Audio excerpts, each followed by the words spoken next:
Now is Democratic Congresswoman from New York, Alexandria Ocasio-Cortez. Congresswoman Ocasio-Cortez, thank you so much for being here on, well, a day that will go down in the history books. Thank you for having me. Let's just start with what it was like to bear witness to this Republican fracture firsthand on the floor of Congress. How did you leave the chamber today?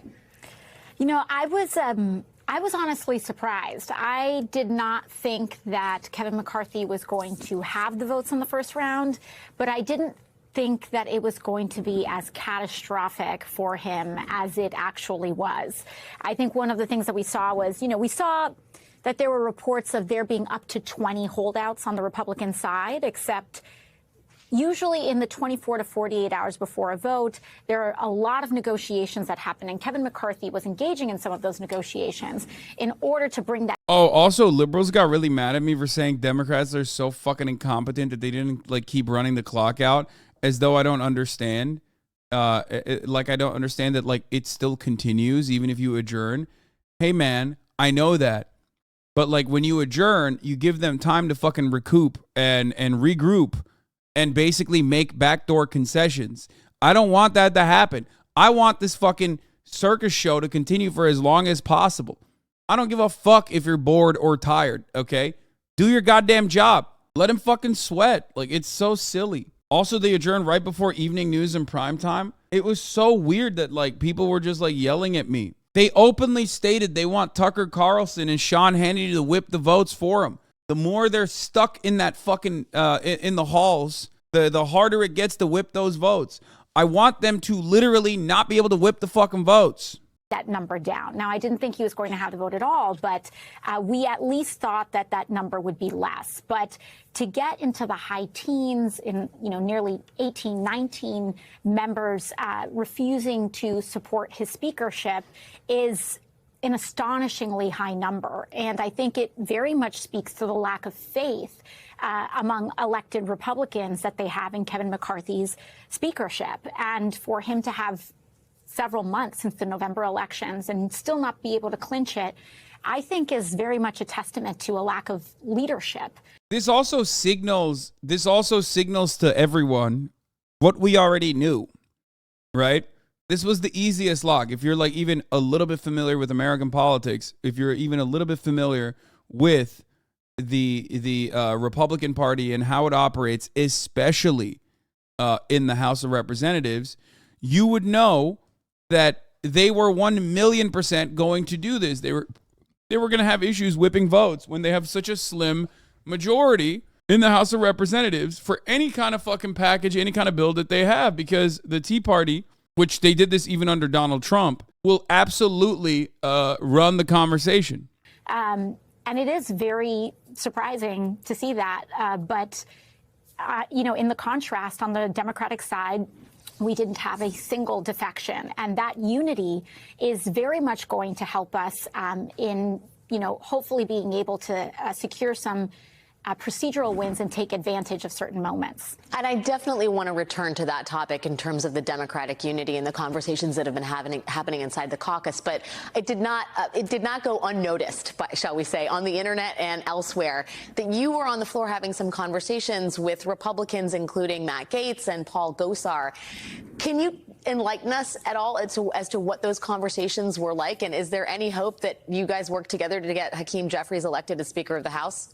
I think in chaos, anything is possible, especially in this era. It is unlikely, but there's always a possibility. I do think that in terms of some of those conversations, listen, some of us in the House of Representatives are independent in certain ways from our party. And I do believe that in some of those conversations, there are things that are happening on the floor. These machinations are happening on the floor. And sometimes the leadership of your party, in this case, the Republican Party, will be making claims in order to try to twist arms and get people in line. And a lot of times, information and truth is currency. So sometimes to be able to fact check some of the claims that McCarthy is making, whether Democrats are going to defect or not, et cetera, is important in order to keep him honest and to keep people honest in general. And so, I think what was important today was to send the message that we were united behind Hakeem Jeffries as the now minority leader or as leader of the Democrats, and that there would be no defections, that Democrats are here, we're not going anywhere. And if they want to play ball, we're open to that. That's going to make a lot of people, I think, on one side of the aisle very happy and a lot of people on the other side of the aisle very concerned. Is it your sense that there is a plan that the Freedom Caucus has? I mean, there's a real question about who's driving who's running the operation here, who's driving the bus. Is it Kevin McCarthy or is it, Andy Biggs and Paul Gosar and Matt Gaetz? Well, I think one of the central challenges here is that in Kevin McCarthy's speaker run, within the Republican caucus, there was no number two. The Republican caucus did not really have a full-throated race for speaker. There was no challenger in the last 2 months that has emerged, and I do believe that that is the central Republican problem. Whether McCarthy pulls this through or not, the core concern here is who would ascend to that seat. I do not believe that Kevin McCarthy has the votes. I believe that a lot of the opposition to him is very personal. I believe his leadership style is incompatible with a lot of Republican members and certainly the Democratic caucus. And so I think that is the central question. If not him, then who? You have certain members of the Freedom Caucus who have, of course, nominated other people, but the rest of the Republican Party will not rally, I believe. They will not coalesce under Jim Jordan. Jim Jordan himself doesn't want it. They will not coalesce under someone like Andy Biggs. And so the question is there anyone in their caucus that can build that consensus? If there isn't, McCarthy's team may have to come to the Democratic Party. And if that's the case, then what would that even look like? It's rather unprecedented. Could it result in a potential coalition government? Could we get Democratic chairs of committees as a result? We don't know. But ultimately, What do you think of the force to vote people using this as proof they were right? I hate to admit this because it usually gets all the fucking cranks in here to yell at me. But like, if anything, this literally shows that they were wrong. And it doesn't, I mean, you're not going to be able to like actually get them to recognize that because they are more so just motivated by, they're just motivated by like wanting to feel like they're right and just the anger that they feel. This is literally a perfect demonstration of why forced to vote would be stupid. I mean, we called this. Like what they wanted to do was put a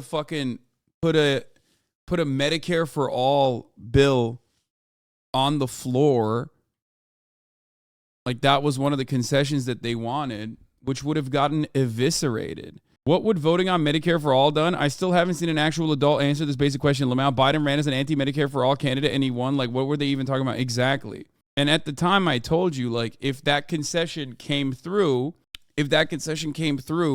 all it would have showed to like everyone in the fucking media, especially after Joe Brandon won as the anti-Medicare for all candidate, all it would have shown for people was proof that like no one wants this. No one wants this. Americans don't want this. When Americans do, as a matter of fact, want it. Like, it would have been a horrible way to advocate for Medicare for all. To put them on the record, I know, but like we already know that they don't want that shit.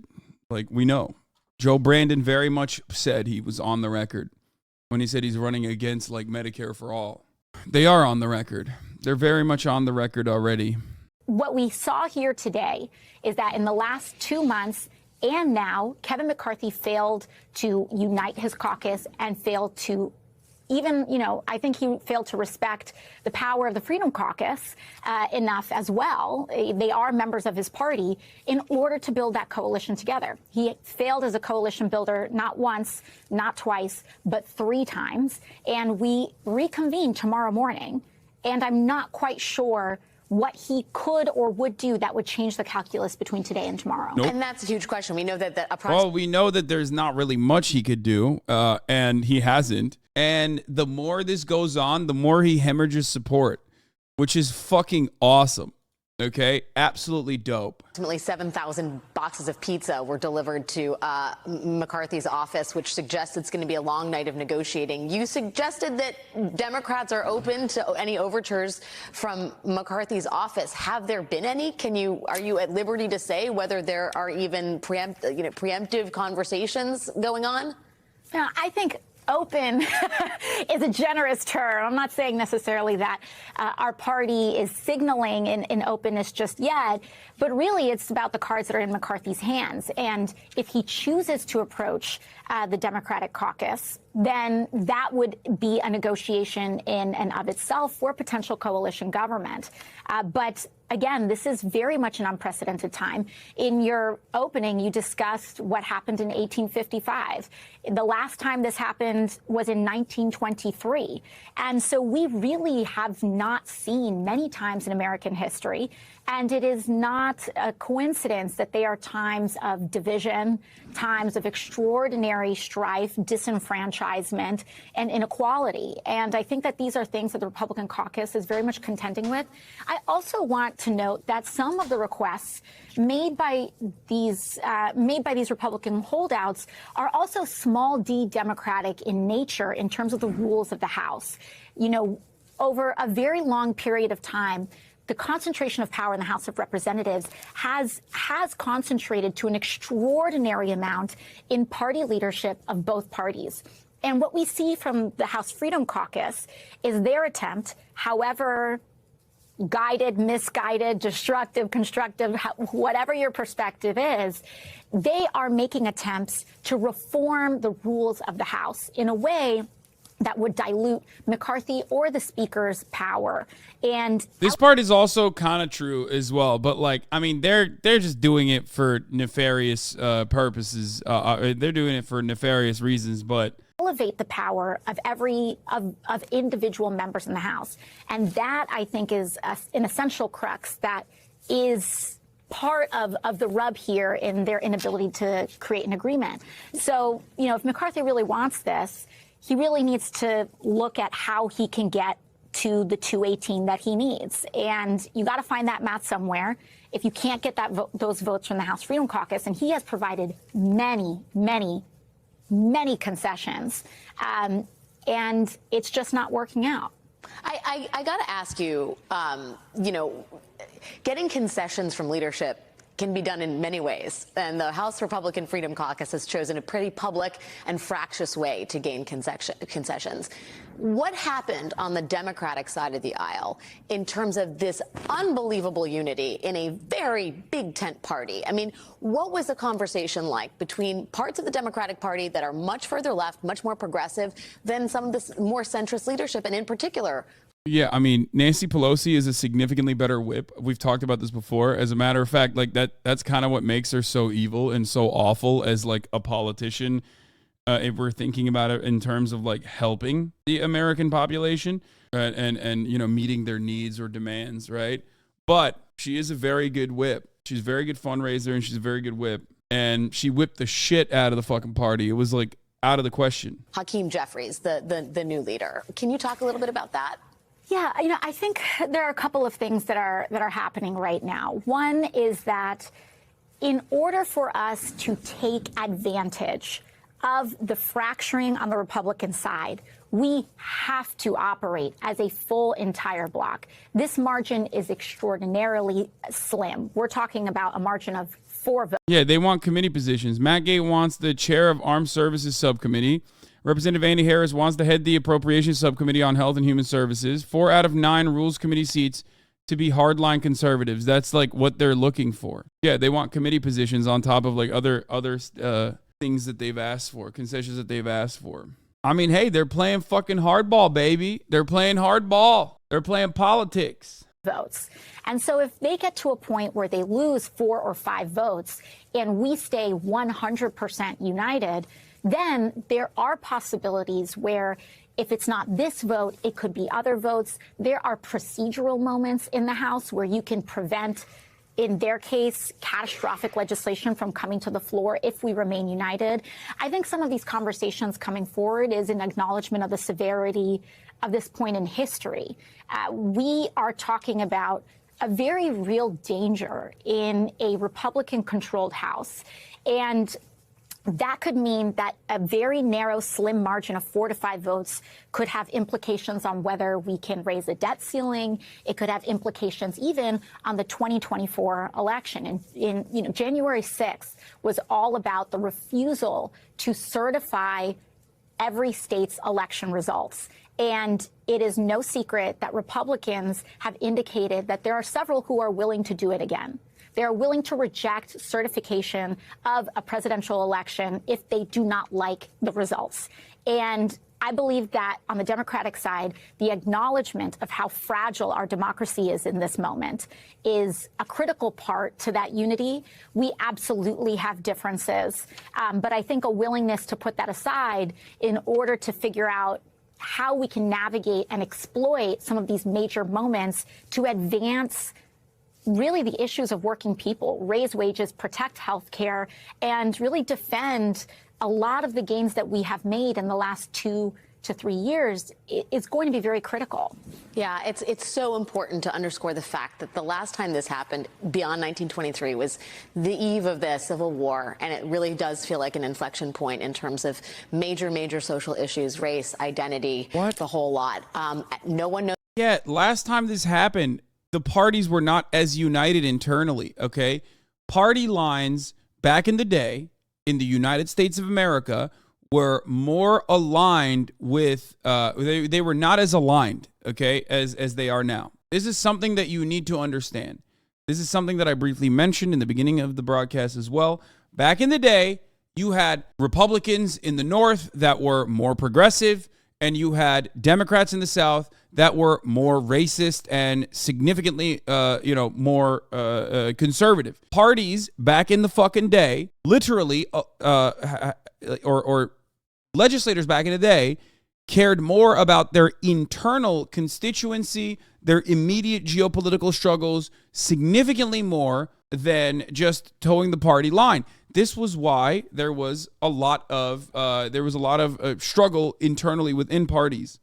Okay, I'm not even just talking about the party ideology changing, because that is a very hyper simplistic way of looking at it. Like the Democratic Party became the woke party, the Republican Party is no longer the woke party, is actually a very simplistic way of looking at it. It didn't just like flip. That is, it's a reductive way to look at it. It's a simplistic way to look at it. It's not wrong. Okay, it's not completely wrong to say that, but it was way more complicated than that. Somebody on ABC earlier said this reminded them of January 6th. It does, but in the funniest way possible. This actually does remind me of January 6th. Why? Because it's disruptive in the funniest way, because it's like disrupting a symbolic thing that you have to do. You know what I mean? It's totally just it's totally just a symbolic thing. Like, oh, who the Speaker of the House is going to be, like voting for that. Like everybody fucking knows who's going to be. Whereas it's like goalless. Okay, it's just pure mania. It's being done to disrupt a purely symbolic function of the government. It is identical. It is identical in that regard. Less chaotic, less death, but overall, it's kind of similar in that regard. January 6th was aimless when you think about it. I said it at the time. What, you think if they stopped the votes from being officially certified by the vice president, that like all of a sudden Trump was going to be the president? No, that was never going to happen, right? Like if they were successfully able to stop the process, which they did, what, you think Americans were going to magically go, oh, well, I guess they didn't certify the results? No, it was pure symbolic. It was like a bullshit thing that they have to do. And this is pretty much identical to that. No matter what happens, no matter whether it's Jim Jordan or Byron Donalds or whoever the fuck you want to put forward as the new Speaker of the House, even if it's not Kevin McCarthy, the function of the Republican Party in the House of Representatives is not going to fundamentally change. It's going to be the exact same thing, no matter who the fucking Speaker of the House is. So you're basically just like delaying that process. That's it. It doesn't matter. It's the same thing. It's Hunter Biden dick pics committees. It's going to be fucking Hunter laptop, January 6 committees, impeach Joe Biden. That's it. Lahmacun koymamışlar orospu çocukları, kafayı yiyeceğim ha. Lahana sarması ne abi? Üçe koymuşlar ya sarmayı. Manyak mı lan bunlar?